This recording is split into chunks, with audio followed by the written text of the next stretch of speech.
Students हम discuss करेंगे important news के बारे में और उससे रिलेटेड जो इन्फॉर्मेशन है हमारे यूपीएससी के एग्जाम के पर्सपेक्टिव से इम्पोर्टेंट उसको हम यहाँ पर डिस्कस करेंगे।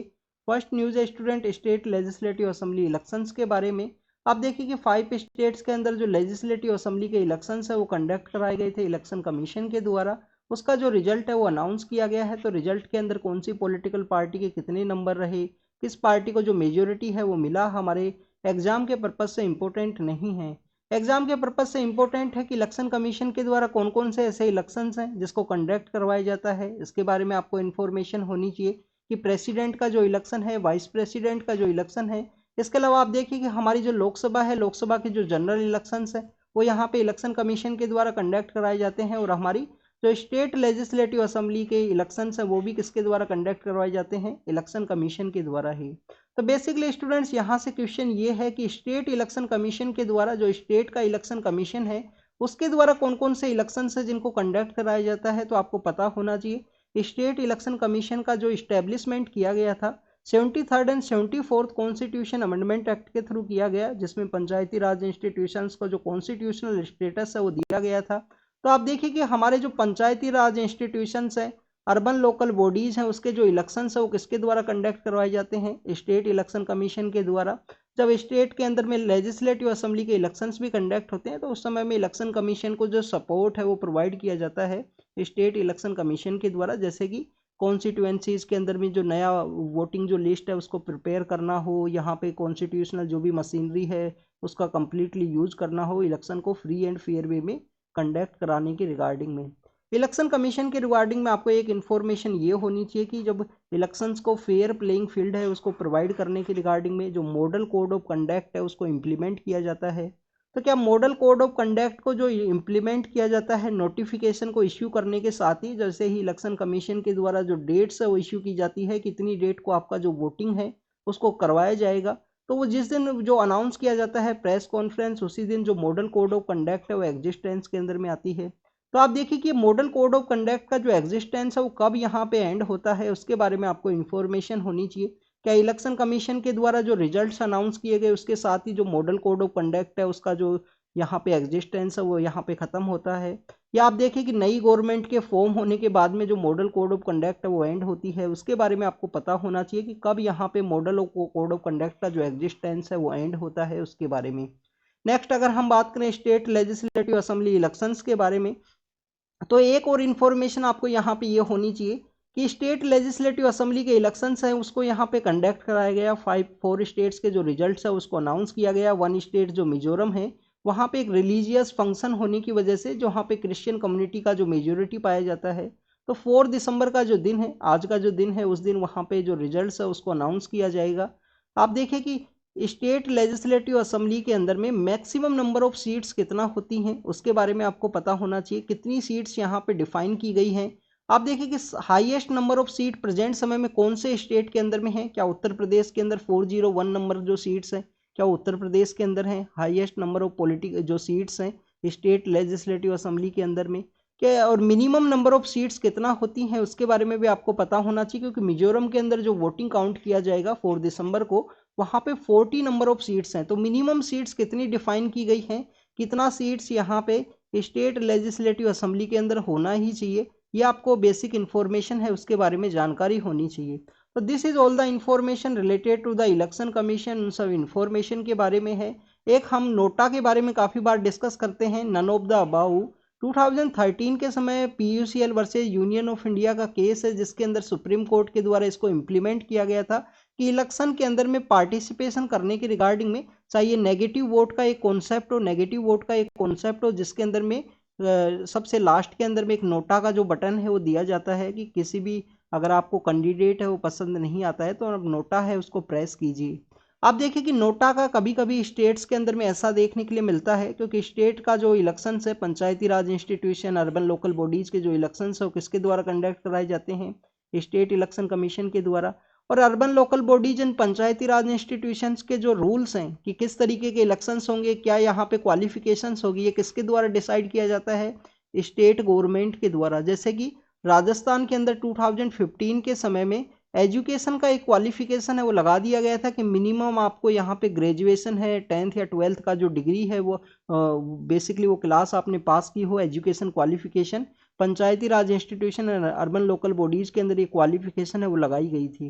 तो ऐसे ही स्टेट गवर्नमेंट के द्वारा यहाँ पे जो रूल्स हैं वो बनाए जा सकते हैं, जैसे कि हरियाणा के अंदर में बेसिकली पंचायती राज इंस्टीट्यूशन अर्बन लोकल बॉडीज के अंदर ऐसा एक लॉ है जिसको प्रपोज किया गया था कि अगर वहां पे नोटा है, नन ऑफ द अबाउ है, वो हाईएस्ट नंबर वोट यहाँ पे सिक्योर करता है किसी भी कैंडिडेट से ज़्यादा, तो नोटा अगर वहाँ पे विनर के रूप में इमर्ज होगा तो उन नेक्स्ट जो पर्सन्स हैं, जो पर्सन्स वहाँ पे इलेक्शंस को कंडक्ट किए, उनको यहाँ पे नेक्स्ट इलेक्शंस के अंदर पार्टिसिपेट नहीं किया जाएगा, वहाँ पे इलेक्शंस बाद में दोबारा से कैरी आउट कराए जाएंगे।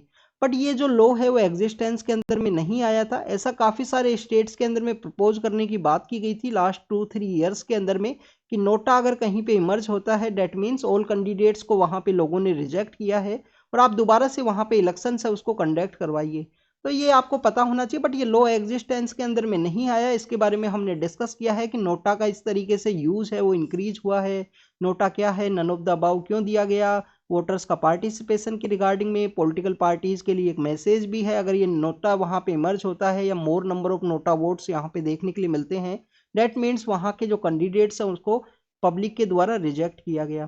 एक डीक्रिमिनलाइजेशन ऑफ पॉलिटिक्स के बारे में भी आपको पता होना चाहिए। लिली थॉमस का जो केस है, अगर कोई पॉलिटिकल पर्सन यहाँ पे कन्विक्टेड है मोर देन 2 ईयर के आसपास या 2 ईयर के आसपास जो कन्विक्टेड है, उसको यहाँ पे इलेक्शन में पार्टिसिपेट नहीं कर सकता है एज ए कैंडिडेट के रूप में। तो वो आपको पता होना चाहिए। Lily Thomas versus union of India का केस है 2013 का। तो this is all the information related to the election commission और ये इलेक्शन रिजल्ट्स के बारे में है। एक इंफॉर्मेशन को और हम यहाँ पे डिस्कस करेंगे। स्टूडेंट्स, आप नेशनल पार्टी के बारे में रीड करते होंगे। नेशनल पार्टी के बारे में आपने रीड किया होगा कि ये पार्टी जो है वो बेसिकली नेशनल पार्टी हैं। उसके 3 ऐसे क्वालिफिकेशन हैं, 3 ऐसे रूल्स हैं, उसके बारे में आपको पता होना चाहिए कि 2% वोट्स वहाँ पे सिक्योर किए गए हों उस पॉलिटिकल पार्टीज के द्वारा 3 अलग अलग स्टेट्स के अंदर में, 4 सीट्स यहाँ पे सिक्योर की गई हों पर डिफरेंट डिफरेंट स्टेट्स के अंदर में। तो उसके अंदर जो 3rd नंबर का जो रूल है किसी भी पार्टी को नेशनल पार्टी का स्टेटस देने के रिगार्डिंग में, तो आपको इन्फॉर्मेशन होनी चाहिए कि ऐसा कोई यहाँ पे स्टेट के अंदर में पार्टी कि 4 स्टेट्स के अंदर में उसने स्टेट पार्टी का जो स्टेटस है उसको गेन किया गया हो, उस पार्टी को बेसिकली नेशनल पार्टी का स्टेटस दे दिया जाएगा। मीन्स ऐसा कोई पॉलिटिकल पार्टी जो 4 स्टेट के अंदर में क्या बन जाए, स्टेट पार्टी का जो रिकॉग्निशन है उसके द्वारा सिक्योर कर लिया जाए, उसको क्या दे दिया जाएगा, नेशनल पार्टी का स्टेटस दे दिया जाएगा। जैसे कि आम आदमी पार्टी आपने नाम सुना होगा, तो 4 स्टेट्स के अंदर उसके द्वारा स्टेट पार्टी का जो स्टेटस है वो गेन किया गया था लास्ट ईयर गुजरात इलेक्शन के समय में, उसको जो नेशनल पार्टी है उसका स्टेटस दे दिया गया है। तो this is all the information related to the election के रिगार्डिंग में। नेक्स्ट अगर हम बात करें स्टूडेंट भोपाल के रिगार्डिंग में है, ये कल के न्यूज़पेपर के अंदर मेंशन था। कल का जो न्यूज़पेपर है वो हम आपके लिए पब्लिश बेसिकली अपलोड नहीं कर पाए ड्यू टू सम रीजन, तो उस जो इम्पोर्टेंट न्यूज़ है उसको आज हमने ऐड किया है इसी डिस्कशन के अंदर में। आप देखिए स्टूडेंट्स, 1984 के समय में 2 और 3 दिसंबर का जो नाइट है, 2 और 3 दिसंबर का जो नाइट है, उस समय में भोपाल के अंदर में एक कंपनी हुआ करती थी, यूनियन कार्बाइड। कंपनी का नाम क्या है students, union carbide. Union carbide के अंदर जो गैस है उसका लीकेज हुआ और वहाँ पे जो काफ़ी सारे ऐसे पर्सन्स हैं जिनका डेथ हुआ, काफ़ी सारे ऐसे पर्सन्स हैं जो हैंडीकैप हो गए, जिनको कोई ना कोई डिसेबिलिटी है, उसकी वजह से हुआ भोपाल गैस ट्रेजिडी की वजह से। आप देखिए अगर आपने 12th के बेसिस पे मेडिकल कॉलेज या इंजीनियरिंग कॉलेज में एंट्रेंस का एग्ज़ाम अगर आपने दिया होगा तो ये काफ़ी कॉमन क्वेश्चन है, उन एग्ज़ाम्स के अंदर पूछा जाता है। नीट का एग्ज़ाम हो या IIT का जो एग्ज़ाम्स है उनके अंदर में कि ऐसा कौन सा गैस है जिसका लीकेज हुआ था भोपाल गैस ट्रेजिडी के अंदर में, तो उसका आपको इन्फॉर्मेशन होना चाहिए। मिथाइल आइसोसाइनाइड, मिथाइल आइसोसाइनाइड नाम का जो गैस है उसका लीकेज हुआ था उस समय में। तो आप देखिए कि उस गैस की वजह से अब कहा गया है कि वहाँ पे जो ग्राउंड वाटर है उसके अंदर भी बेसिकली यहाँ पे कंटामिनेशन है वो मिला है, जिसके हेल्थ के ऊपर इफेक्ट है वो देखने के लिए मिले हैं। तो एक्सपर्ट्स के द्वारा बेसिकली बताया गया है कि ऐसा हो सकता है क्योंकि यूनियन कार्बाइड के द्वारा इलीगली वे में जो टॉक्सिक यहाँ पे एलिमेंट्स हैं उनको डंप किया गया था अपने ही उस कंपाउंड के अंदर में 1969 से लेकर 1980 का जो समय है उस समय में। और वहाँ पे जो मरकरी है उसका जो प्रेजेंस है वो देखने के लिए मिलता है। तो इसी वजह से ऐसा कहा गया है कि वो ग्राउंड वाटर को भी इफेक्ट किया गया हो वहाँ पे। तो कंटिन्यूस इंस्पेक्शन का ज़रूरत है, कंटिन्यूस वहाँ पे चेकिंग का जो ज़रूरत है किसके अंदर में, भोपाल के पास में जो सिचुएटेड है यूनियन कार्बाइड का जो कैंपस है, जो कम्प्लीटली अभी क्लोज स्टेटस के अंदर में है, बट आप देखिए कि वहाँ पे ग्राउंड वाटर है वो कंटेमिनेटेड हुआ है। नेक्स्ट अगर हम बात करें स्टूडेंट्स, COP28 का जो मीटिंग है दुबई के अंदर चल रहा है। दुबई की उस मीटिंग के अंदर में global renewable energy and efficiency का एक प्लेज है वो लिया गया कि ग्लोबल रिन्यूएबल एनर्जी एंड जो एनर्जी एफिशिएंसी है उसको अचीव करना है, उसका एक प्लेज है वो लिया गया। इंडिया उन्हें 118 कंट्रीज को इंडिया के द्वारा नहीं ज्वाइन किया गया है। इसका मेन टारगेट क्या था? इस प्लेज का मेन टारगेट ये ही है कि जो रिन्यूएबल एनर्जी है, रिन्यूएबल एनर्जी को यहाँ पे ट्रिपल टाइम्स करना है। रिन्यूएबल जो इंस्टॉल्ड रिन्यूएबल एनर्जी है उसका यहाँ पे कैपेसिटी का जो डेवलपमेंट है वो 3 टाइम्स करना है उसका प्रोडक्शन। इसके अलावा इंडिया का अगर हम टारगेट्स के बारे में बात करें तो आपको बेसिकली पता होना चाहिए रिन्यूएबल एनर्जी में हमने काफ़ी अच्छा प्रोग्रेस किया है। हमारे जो INDC टारगेट्स हैं उसके अंदर भी हमारा टारगेट है कि रिन्यूएबल एनर्जी का जो प्रोडक्शन है हम उसको इंक्रीज करें। नॉन फॉसिल फ्यूल जो एनर्जी है उसका हम 40% GDP के कंपेरिजन में हम उसका जो प्रोडक्शन है वो किया जाए। बट इंडिया के द्वारा इस प्लेज को ज्वाइन नहीं किया गया क्योंकि आप देखिए कि इंडिया का ऑलरेडी जो टारगेट्स है 500 जो गीगावाट इलेक्ट्रिसिटी है नॉन फॉसिल फ्यूल से प्रोडक्शन की बात की गई है इंडिया के द्वारा। 170 जो गीगावाट है ऑलरेडी इंडिया के अंदर इंस्टॉल्ड है रिन्यूएबल एनर्जी का जो बेसिकली जो प्रोसेस है। इंडिया के द्वारा इसको नहीं ज्वाइन करने के कुछ अपने जो आर्ग्यूमेंट्स है इंडिया के द्वारा बताए गए कि बेसिकली ये कुछ रीजन्स है जो वहाँ पे लिमिटेशंस लगाई जाएंगी हमारे ऊपर, एनर्जी का जो किस तरीके से रिन्यूएबल एनर्जी है उसको प्रोड्यूस करना है वो सब बातें की जाएंगी। और इंडिया को अभी यहाँ पे कोल का ज़रूरत है क्योंकि डेवलपिंग स्टेट के अंदर में है, जो मोर प्रोग्रेस को अचीव करने के रिगार्डिंग में इस तरीके लिमिटेशंस है वो डेवलपमेंट को हार्म करेंगे। इसी वजह से इंडिया के द्वारा इसको ज्वाइन नहीं किया गया है। तो प्रेजेंट समय में इंडिया का कैपेसिटी कितना है? 500 का जो टारगेट है वो बताया गया है कि इलेक्ट्रिसिटी का जो जनरेशन है रिन्यूएबल एनर्जी के थ्रू किया जाएगा, नॉन फॉसिल फ्यूल एनर्जी के थ्रू किया जाएगा। 170 गीगावाट यहाँ पे ऑलरेडी इंडिया के अंदर प्रेजेंट है जो यहाँ पे नॉन फॉसिल फ्यूल का जो एनर्जी है उसके थ्रू आपको देखने के लिए मिलता है। नेक्स्ट अगर हम बात करें स्टूडेंट्स, इसी जो प्लस को जो लिया गया global renewable energy and energy efficiency का जो प्लस है उसको लिया गया। तो उसके अंदर आप देखिए कि एनर्जी एफिशिएंसी को भी इंप्रूव करने की बात की गई है। इसके अलावा इसी COP21 के अंदर में एक डिक्लेरेशन है क्लाइमेट और हेल्थ का जिसको भी साइन करने की बात की गई, इंडिया ने उसको भी ज्वाइन नहीं किया है। तो उन सभी के बारे में आपको इन्फॉर्मेशन होनी चाहिए, उसको भी हम डिस्कस करेंगे। आप देखिए कि मालदीव के अंदर इलेक्शन हुए, मालदीव के जो नए प्रेसिडेंट है वो इलेक्ट होके आए हैं, हमारे जो प्राइम मिनिस्टर हैं उन प्रेसिडेंट से मिले हैं, अपने जो टाइज हैं उसको डीपन करने की बात की गई है। 1988 के समय में मालदीव के अंदर में जो लिट्टे है लिबरेशन ऑफ तमिल टाइगर इलम जो श्रीलंका के अंदर हुआ करता था, उसी के एक विंग के द्वारा वहाँ पे मालदीव के अंदर जो कूप है वो करने की कोशिश की गई थी इंडियन गवर्नमेंट के द्वारा, इंडिया की जो डिफेंस फोर्सेज के द्वारा वहाँ पे ऑपरेशन जो कैक्टस है उसको लॉन्च किया गया और वहाँ पे जो कूप होने से बचाया गया था 1988 के समय में, किसके अंदर में? मालदीव के अंदर में। आप देखिए कि 2014 के समय में वहाँ पे जो सी वाटर को जिस तरीके से ट्रीट किया जाता था, ट्रीट करने के बाद में लोगों को ड्रिंकिंग वाटर के रूप में अवेलेबल करवाया जाता था, तो उसी का जो प्लांट है उसके फेलियर के समय इंडिया के द्वारा जो ड्रिंकिंग वाटर है उसको प्रोवाइड करवाया गया था मालदीव को। तो ये आपको बेसिक इन्फॉर्मेशन है इंडिया और मालदीव के रिलेशंस उसके बारे में पता होना चाहिए। आप देखिए कि मालदीव के जो प्रेसिडेंट है उसके द्वारा कहा गया था जब से वो पावर के अंदर में आए हैं कि इंडिया की जो फोर्सेज है उनको यहाँ से चले जाना चाहिए। तो इंडिया ने अपनी जो फोर्सेज है उसको विड्रॉ करने का जो एग्रीमेंट है वो मान लिया गया है, जिसको न्यूज़पेपर के अंदर में मेंशन किया गया है आज। नेक्स्ट अगर हम बात करें राजेंद्र प्रसाद जो हमारे कॉन्स्टिट्यूशन असेंबली के भी एक इम्पोर्टेंट पर्सन है, इसके अलावा आप देखिए कि हमारा फ्रीडम स्ट्रगल के अंदर भी इम्पोर्टेंट रोल उनके द्वारा प्ले किया गया। तो उनको बेसिकली पटना के अंदर में जो स्टूडेंट्स हैं उनके द्वारा बर्थ एनिवर्सरी के समय उनको याद किया गया, उनको जो ट्राइब्यूट है वो पे किया गया, इंडिया के फर्स्ट प्रेसिडेंट हैं। अगर हम बात करें डॉक्टर राजेंद्र प्रसाद के बारे में तो इनका जो इम्पोर्टेंट कंट्रीब्यूशन है उसके बारे में आपको इन्फॉर्मेशन होनी चाहिए। आप देखिए कि डॉक्टर राजेंद्र प्रसाद बेसिकली कौन से ऐसे आंदोलन हैं, कौन से ऐसे मूवमेंट्स हैं जिसके अंदर इनका जो नेम है वो आपको देखने के लिए मिलेगा। सबसे पहले गांधी जी जब इंडिया में वापस आए, इंडिया के लिए वो घूमते हैं, फिर राजकुमार शुक्ला के द्वारा गांधी जी को एक लेटर लिखा जाता है कि आप बिहार के लिए आइए और यहाँ पे जो 3 कठिया सिस्टम है उसके अगेंस्ट में और इंडिगो प्लांटेशन के अगेंस्ट में अपना जो मूवमेंट है उसको यहाँ पे लोगों को जो सपोर्ट है वो प्रोवाइड कीजिए। तो उस मूवमेंट का नाम है student Champaran movement. Champaran movement के अंदर गांधी जी को यहाँ पे डॉक्टर राजेंद्र प्रसाद वो मिलते हैं, इंदुलाल याग्निक भी मिलते हैं वहाँ पे उस चंपारण मूवमेंट के अंदर में। और आप देखें कि ब्रिटिश अथॉरिटीज के द्वारा उस मूवमेंट के अंदर में वो जो गांधी जी का जो डिमांड था उसको मान लिया गया था। गांधी जी को फर्स्ट जो सक्सेस है वो इंडिया के अंदर मिलती है थ्रू दैट चंपारण मूवमेंट। तो उसी मूवमेंट के अंदर गांधी जी को ये जो मिलते हैं डॉक्टर राजेंद्र प्रसाद, गांधी जी के द्वारा इनको अलग अलग मूवमेंट्स के अंदर भी पार्टिसिपेट किया गया इनके द्वारा गांधी जी के साथ में। तो ये गांधी जी का एक क्वालिटी था कि लीडर की एक क्वालिटी आपको देखने के लिए मिलती है। कोई भी पॉलिटिकल लीडर है अगर उसको लॉन्ग टर्म के लिए सक्सेस होना है तो लीडर के द्वारा हर एक रीजन के अंदर में लीडर्स को बनाया जाता है, लीडर्स को क्रिएट किया जाता है हर एक रीजन के अंदर में। अगर कोई भी पॉलिटिकल पार्टी का भी कोई लीडर है उसके द्वारा भी ऐसा देखने के लिए मिलेगा कि अगर वो कोई पॉलिटिकल पार्टी का यहाँ पे सपोज कीजिए चीफ मिनिस्टर है तो उनके द्वारा ऐसे जो लीडर्स हैं हर एक कम्युनिटी से हर एक रीजन से डेवलप किए जाएंगे, जिससे कि अगर उसको लॉन्ग टर्म के लिए सर्वाइव करना है तो चंपारण मूवमेंट के अंदर भी ये पार्टिसिपेट करते हैं। चंपारण मूवमेंट के बाद में आप देखें कि 1934 के समय कांग्रेस का जो सेशन हुआ था बॉम्बे का, उसको भी इनके द्वारा प्रिसाइड किया गया था। बॉम्बे का जो कांग्रेस सेशन है उसको इनके द्वारा प्रिसाइड किया गया 1934 के समय में।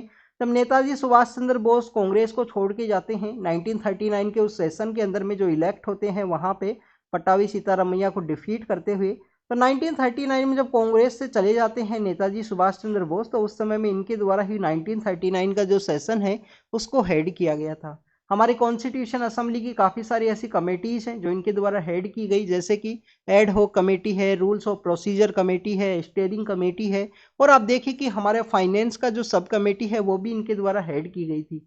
तो कौन कौन सा जो कमेटीज़ है जो हेड किया गया, रूल्स कमेटी है, स्टीयरिंग कमेटी है, इसके बारे में आपको पता होना चाहिए। ड्राफ्टिंग कमेटी किसके द्वारा हेड की गई थी स्टूडेंट? डॉक्टर BR अम्बेडकर के द्वारा। ये मेजर कमेटीज हैं, अगर आपको ना पता हो तो एक पॉलिटी का एक बुक मैक्सिमम स्टूडेंट्स रीड करते हैं, लक्ष्मीकांत, जो यूपीएससी के स्टूडेंट्स हैं, उसका जो चैप्टर 2 है उसके अंदर इन कमेटीज के बारे में मेंशन है, तो इसके बारे में रीड जरूर से करना अगर आपको ना पता हो तो। डॉक्टर राजेंद्र प्रसाद के द्वारा जो रूल्स कमेटी है, स्टीयरिंग कमेटी है, एड हॉक कमेटी है और फाइनेंस का जो कमेटीज है वो हेड किया गया था। फर्स्ट जो हमारे प्रेसिडेंट है वो इनको इलेक्ट किया जाता है, फर्स्ट प्रेसिडेंट के रूप में इनको इलेक्ट किया जाएगा।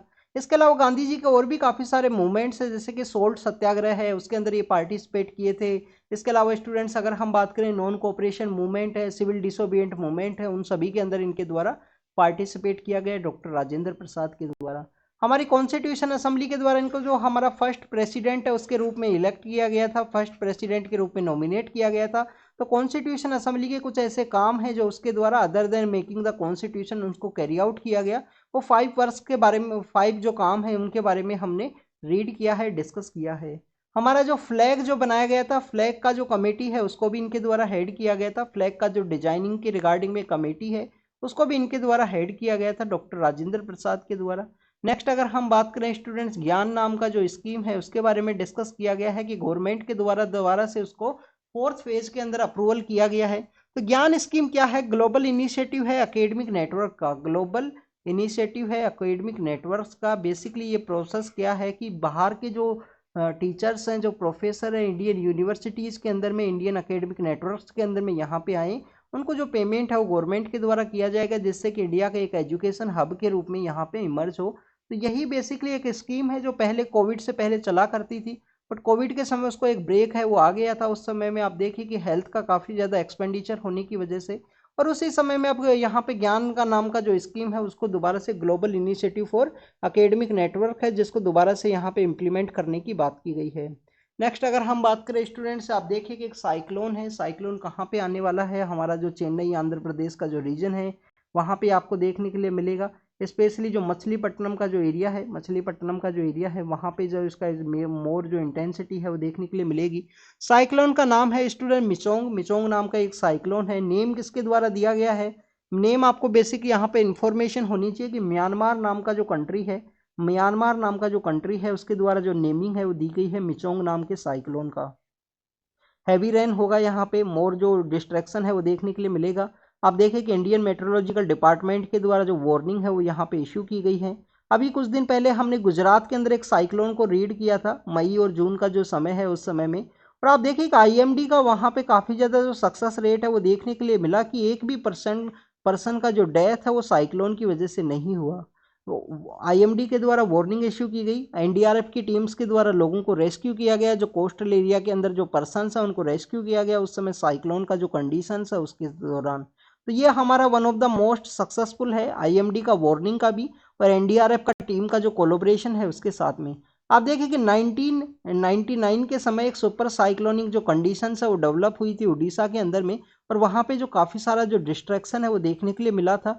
उसके बाद में इंडियन जो एजेंसीज हैं इस तरीके से कोऑपरेशन के रूप में काम किया गया है। उसका जो सक्सेस रेट है, जो अभी रिसेंटली गुजरात का जो साइक्लोन था 2013 का, उसके अंदर में यहाँ पे बेसिकली कोई भी जो कैजुअलिटी है वो नहीं देखने के लिए मिला। तो मिचोंग नाम का साइक्लोन है, किसके द्वारा जो नाम है वो दिया गया है, म्यांमार के द्वारा नाम है वो दिया गया है। म्यांमार को पहले हम बेसिकली बर्मा के रूप से भी जानते थे। अगर हम बात करें साइक्लोन की नेमिंग के बारे में, तो 2000 के समय 8 कंट्रीज हैं वो वहाँ पे मिलते हैं। वर्ल्ड मेट्रोलॉजिकल ऑर्गेनाइजेशन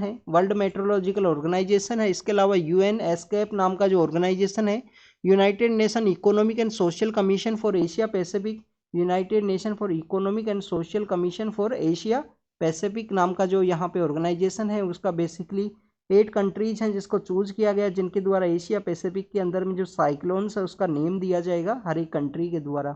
बाद में आप देखिए कि 2018 के समय 5 कंट्रीज और हैं जिनको यहाँ पे ज्वाइन किया गया। 5 कंट्रीज कौन कौन से हैं? सऊदी अरेबिया है, सऊदी अरेबिया के अलावा आप देखिए ईरान है, कतर है। सऊदी अरेबिया के अलावा ईरान है, ईरान के अलावा कतर है, कतर के अलावा यूएई है, यूनाइटेड अरब अमीरात है, और उसके अलावा आप देखिए कि यमन नाम का जो कंट्री है, उन 5 कंट्रीज को भी यहाँ पे शामिल किया गया। यमन नाम का जो कंट्री है, यूएई है, कतर है, ईरान है, सऊदी है, उनको यहाँ पे ज्वाइन किया गया यूएन एस्केप के अंदर में, जिससे कि बेसिकली साइक्लोन का जो नेमिंग है एशिया पैसिफिक के अंदर में उनके द्वारा किया जा सके। अगर हम बात करें जो प्रेजेंट नेम है वो किसके द्वारा दिया गया है? म्यांमार के द्वारा। क्या नाम है साइक्लोन का? मिचोंग नाम है। तो ये आपको बेसिक इन्फॉर्मेशन होनी चाहिए, तो कभी एग्जाम्स के अंदर पूछ लिया जाएगा आपको इस तरीके से नेमिंग कैसे की जाती है उन सभी के बारे में। नेक्स्ट अगर हम बात करें बिहार के अंदर जो लिकर का जो प्रोहिबिशन है उसका दोबारा से सर्वे है उसको कैरी आउट करने की बात की गई है। आप देखिए कि काफ़ी सारे ऐसे इंसिडेंट्स देखने के लिए मिलते हैं बिहार के अंदर में, जैसे वहाँ पे लो क्वालिटी का जो लिकर है उसका कंज्यूम करने की वजह से, या काफ़ी सारे ऐसे केसेज वहाँ के लिकर का जो प्रेजेंस है वो देखा जाता है। तो प्रोहिबिशन के रिगार्डिंग में जो नेक्स्ट सर्वे है उसको कंडक्ट करने का जो डिस्कस है वो किया गया है इसके अंदर में। ये कल का जो न्यूज़पेपर है, संडे का जो न्यूज़पेपर है उसके अंदर मेंशन किया गया था। तो बेसिक आपको यहाँ पे इन्फॉर्मेशन ये होनी चाहिए कि लिकर का जो प्रोहिबिशन है ना, वो कौन सा हमारा आर्टिकल है जिसके अंदर में मेंशन किया गया है। तो आप देखिए कि डीपीएसपी को जब भी हम रीड करते हैं, directive principle of state policy को जब भी हम रीड करते हैं, तो उसका आर्टिकल 47 हमको देखने के लिए मिलता है। 47 क्या है स्टूडेंट्स? 47 आप देखिए कि वो बताता है कि हमको न्यूट्रिशनल है, हेल्थ है, उसको इम्प्रूव करना है न्यूट्रिशनल वे के रूप में। और इंटॉक्सिक जो भी यहाँ पे लिकर है, इंटॉक्सिक जो भी ड्रिंक्स है उनको यहाँ पे बेसिकली बैन करने का ज़रूरत है, उसको कंज्यूम नहीं करना चाहिए। तो उसी के अंडर में बिहार के द्वारा इसको बेसिकली क्या किया गया? प्रोहिबिट किया गया। ये directive principle of state policy का पार्ट है। क्या ये यहाँ पे जस्टिसिएबल है स्टूडेंट्स? नहीं, जस्टिसिएबल नहीं है। बट आप देखिए आर्टिकल 19 के अंडर में जो लिकर का जो कंपनीज हैं उनको बेसिकली राइट है कि उनके द्वारा क्या किया जाए, उनके द्वारा किया जाए स्टूडेंट्स आर्टिकल 19। तो फंडामेंटल राइट एंड डीपीएसपी का यहाँ पे जो कन्फ्लिक्ट है वो भी आपको देखने के लिए मिलेगा। आर्टिकल 19 के अंडर में उनको पावर है कि अपना जो बिजनेस है, ट्रेड है, उसको वो कैरी आउट कर सकते हैं। तो this is all the information related to the prohibition. उसके कंटिन्यूस केस देखने की वजह से, लोगों का डेथ होने की वजह से नए वे में यहाँ पे प्रोहिबिशन का जो सर्वे है उसको कैरी आउट करने का ज़रूरत है, उसके बारे में यहाँ पे डिस्कस किया गया है। नेक्स्ट अगर हम बात करें स्टूडेंट डिसेबिलिटी के बारे में है, तो उनके इंक्लूजन के बारे में बात की गई है कि उनका इंक्लूजन यहाँ पे किया जाए तो बेसिकली जो जीडीपी है उसका जो डेवलपमेंट है वो देखने के लिए मिलेगा। तो आप देखिए कि अगर हम बात करें स्टूडेंट्स यहाँ पे डिसेबिलिटी के बारे में, तो 1.3 बिलियन पीपल्स हैं वर्ल्ड के अंदर में। 1.3 बिलियन पीपल्स हैं वो बेसिकली यहाँ पे डिसेबल पर्सनस हैं। अगर हम इस पॉपुलेशन का इक्वलिटी के बारे में बात करें, तो population is equal to the India का जो टोटल पॉपुलेशन है उसके इक्वल इसको माना गया है कि इंडिया की टोटल पॉपुलेशन के इक्वल है इतने जो डिसेबल पर्सनस हैं वो वर्ल्ड के अंदर में प्रेजेंट हैं। अगर हम इन डिसेबल पर्सनस के बारे में बात करें तो 80% जो डिसेबल पर्सनस है वो किसके अंदर हैं स्टूडेंट्स? जो डेवलपिंग कंट्रीज हैं, जो डेवलपिंग कंट्रीज हैं उनके अंदर में आपको 80% डिसेबल पर्सनस देखने के लिए मिलेंगे। और अगर हम इन 80% का भी कंपेरिजन करें तो टोटल नंबर ऑफ जितने भी डिसेबल पर्सनस है डेवलपिंग कंट्रीज में उसमें 70% जो पर्सन है वो आपको कहाँ पे देखने के लिए मिलेंगे, रूरल एरिया के अंदर में, जो ग्रामीण एरिया है उसके अंदर में ये देखने के लिए मिलते हैं। अब इनके इंक्लूजन की बात की गई है, अगर डिसेबल पर्सनस को भी हमारे जो वर्क फोर्स है उसके अंदर में एंटर करते हैं, उनको यहाँ पे बेटर वे में जो अपॉर्चुनिटी है वो प्रोवाइड की जाती है, उनके अकॉर्डिंग जो भी स्किल है एग्रीकल्चर सेक्टर के अंदर में उनको स्किल प्रोवाइड करना, ऐसा कुछ अगर यहाँ पे कैरी आउट किया जाता है, तो कोई भी कंट्री के द्वारा ILO का जो रिपोर्ट है, इंटरनेशनल लेबर ऑर्गेनाइजेशन का जो रिपोर्ट है वो बताता है कि 3 to 7% का जो GDP है उसको बूस्ट किया जा सकता है अगर हम यहाँ पे डिसेबल पर्सनस को यहाँ पे ऐड करते हैं हमारी वर्क फोर्स के रूप में, या इनको इंक्लूसिविटी है वो प्रोवाइड की जाती है सोसाइटी के अंडर में, तो एज ए वर्क फोर्स के रूप में इनके द्वारा GDP में 2 to 7% का जो कंट्रीब्यूशन है वो किया जा सकता है। अगर हम प्रेजेंट समय में बात करें तो आप देखिए कि रूरल एरिया के अंदर ये रहते हैं, हमारी जो एग्रीकल्चर का जो एक्टिविटी है वो इस तरीके का है कि उसके अंदर में बेसिकली जो हैवी मशीन्स है वो यूज़ की जाती हैं, तो डिसेबल पर्सनस को काफ़ी ज़्यादा डिफ़िकल्टी है कि वो ये काम भी उसको कैरी आउट नहीं कर सकते हैं। इसके अलावा स्टूडेंट्स अगर हम बात करें क्लाइमेट चेंज है और भी काफ़ी सारे ऐसी इश्यूज़ हैं, कन्फ्लिक्ट है, उसके अंदर में सबसे ज़्यादा जो प्रॉब्लम्स है वो डिसेबल पर्सनस को देखने के लिए मिलती हैं। तो इसको किस तरीके से सोल्व किया जाए कि इनको इंक्लूसिविटी किया जाए, इनको प्रॉपर वे में जो स्किल है वो प्रोवाइड किया जाए। इंडिया के अंदर एक बेसिकली यहाँ पे बात की गई है कि UN का जो कन्वेंशन है right of person with disability, UN का ये कन्वेंशन आपको देखने के लिए मिलेगा, UN convention for right of person with disability. तो right of person with disability का जो कन्वेंशन है उसके थ्रू बेसिकली यहाँ पे डिसेबल पर्सनस को इंक्लूसिविटी वर्कफोर्स के अंदर में ऐड करने का ज़रूरत है, हमारे एग्रीकल्चर सेक्टर के अंदर भी, क्योंकि मैक्सिमम जो डिसेबल पर्सनस है वो कहाँ पे हैं, रूरल एरिया के अंदर में है। इनको एक इंडिया के पर्सपेक्टिव से अगर हम बात करें, एक यूनिक ID है वो प्रोवाइड की गई है। इंडिया के अंदर जो टोटल नंबर ऑफ डिसेबिलिटीज़ हैं उनको भी इंक्रीज़ किया गया, गवर्नमेंट का जो डिसेबल एक्ट है उसके अंडर में। इनको जो रिजर्वेशन है वो भी मोर प्रोवाइड करने की बात की गई, गवर्नमेंट का जो एम्प्लॉयमेंट है उसके अंदर इनका मोर रिप्रेजेंटेशन हो सके। इसके अलावा अगर हम एग्रीकल्चर सेक्टर के बारे में बात करें, क्योंकि टोटल नंबर ऑफ जितने भी डिसेबल्स हैं डेवलपिंग पर्सनस डेवलपिंग कंट्रीज़ के अंदर में वो 70% कहाँ है, रूरल एरिया के अंदर में। तो उसके रिगार्डिंग में आप देखिए महाराष्ट्र के अंदर में एक स्पार्क नाम का जो प्रोजेक्ट है वो लॉन्च किया गया है, जिसमें डिसेबल पर्सनस को इंक्लूसिव करने की बात की गई, एग्रीकल्चर सेक्टर के अंदर वो मोर पार्टिसिपेट करे वहाँ पे, जिससे कि बेटर वे में यहाँ पे इंडिया का जो एग्रीकल्चर का एफिशिएंसी है वो इंक्रीज हो, और हमारा जो वर्क फोर्स के अंदर में एंटर करने की वजह से GDP के कंट्रीब्यूशन के अंदर एक इम्पोर्टेंट रोल है इनके द्वारा प्ले किया जाए। तो ये डिसेबल पर्सनस के रिगार्डिंग में आर्टिकल था जिसको यहाँ पे डिस्कस किया गया। नेक्स्ट अगर हम बात करें एडल्ट्री के बारे में है, तो आप देखिए कि हमारे यहाँ पे एडल्ट्री है वो बेसिकली एक क्रिमिनल ऑफेंस हुआ करता था, उसको डिक्रिमिनलाइज किया गया था। अभी आप देखिए कि हमारे जो IPC हैं, CRPC हैं, इंडियन एविडेंस एक्ट है, उसको रिप्लेस करते हुए 3 हमारे अलग अलग जो कानून है वो लाए गए हैं, उसके अंदर में बेसिकली इसको रिक्रिमिनलाइज करने का जो बात है वो किया गया है। अगर हम बात करें हमारे यहाँ पे, आप देखिए कि 2018 के समय केस हुआ करता था जोसेफ साइन का केस है, Joseph Shine versus union of India, Joseph Shine versus union of India 2018 का ये केस है, जिसमें एडल्ट्री को as a not a crime जो डिक्रिमिनलाइज है वो किया गया, एडल्ट्री को डिक्रिमिनलाइज किया गया। एडल्ट्री बेसिकली कहाँ पे उसको बताया गया था, आप देखिए कि हमारा जो इंडियन पीनल कोड है उसका जो सेक्शन 497 है उसके अंदर में एडल्ट्री को बताया गया। इसके अलावा अगर हम बात करें CRPC के बारे में, तो 198 का जो सेक्शन है वो एडल्ट्री के बारे में बताता है। तो उसको बेसिकली जो डिक्रिमिनलाइज है वो किसके द्वारा किया गया, Joseph Shine versus union of India case है। जोसेफ साइन एक NRI पर्सन्स हुआ करते थे जो केरल के अंदर रहा करते थे, उनके द्वारा ये केस है वो फाइल किया गया था 2018 के समय में। अगर हम बात करें स्टूडेंट्स, अगर यहाँ पे इसको रिक्रिमिनलाइज किया जाता है दोबारा से, तो बेसिकली जो ऑटोनॉमी यहाँ पे दी गई है महिलाओं को, उसको ये कम्प्लीटली उसके अगेंस्ट में होगा। Women is not equal to the कोई प्रॉपर्टी के इक्वल नहीं है, कोई ऑब्जेक्ट नहीं है, क्या आप उसका जो ऑटोनॉमी है उसका ध्यान नहीं रखो। और अगर यहाँ पे जो प्राइवेट सेक्टर्स के अंदर में जो मैरिटल अफेयर्स है उसका जो प्राइवेट सेक्टर्स के अंदर में इस तरीके से जो लॉज हैं वो एंटर करेंगे, तो वो उसको भी प्राइवेट एरियाज़ को भी डिस्टर्ब कर सकते हैं, ऐसा अलग अलग जो पर्सनस हैं उनके द्वारा कहा गया है। नेक्स्ट अगर हम बात करें, आप देखिए कि मेलिमत कमेटी हुआ करती थी 2003 के अंदर में, क्रिमिनल रिफॉर्म सिस्टम के रिगार्डिंग में है। तो मेलिमत कमेटी के द्वारा भी इसको जो बेसिकली यहाँ पे जो जेंडर न्यूट्रल है उसकी बात की गई थी कि एडल्ट्री बेसिकली उसको वुमेन स्पेसिफिक क्यों उसको क्रिमिनलाइज ऑफेंस बनाना है, उसको जेंडर न्यूट्रल कर दिया जाए, उसको जेंडर न्यूट्रल होना चाहिए। कोई भी ऐसा पर्सन है जिसके द्वारा एडल्ट्री का जो प्रैक्टिस है वो किया जाता है, अगर वो जेंडर न्यूट्रल है तो उसको बेसिकली यहाँ पे जो डील है वो किया जाएगा इस केस के अंडर में। नेक्स्ट अगर हम बात करें स्टूडेंट्स, नेक्स्ट न्यूज़ आपको ये बेसिकली इसके बारे में आप रीड करना, जोसेफ साइन का जो केस है उसके बारे में। नेक्स्ट न्यूज़ है स्टूडेंट्स, इंडिया का जो प्लेज है, इंडिया का यहाँ पे जो क्लाइमेट और क्लाइमेट चेंज के रिगार्डिंग में जो declaration on the elimination of health के रिगार्डिंग में एनर्जी एंड हेल्थ का जो कॉन्सेप्ट है इंडिया के द्वारा साइन नहीं किया गया। इंडिया के द्वारा एक तो कौन कौन सा एक्ट है उसको साइन नहीं किया गया COP 28 के अंडर में, सॉरी एक्ट नहीं, प्लेज को कौन कौन सी जो प्लेज है उनको यहाँ पे रिकॉग्नाइज नहीं किया गया। Global renewable energy and efficiency का है एक pledge, global renewable energy and efficiency का, जो हमने फर्स्ट पेज के ऊपर रीड किया था।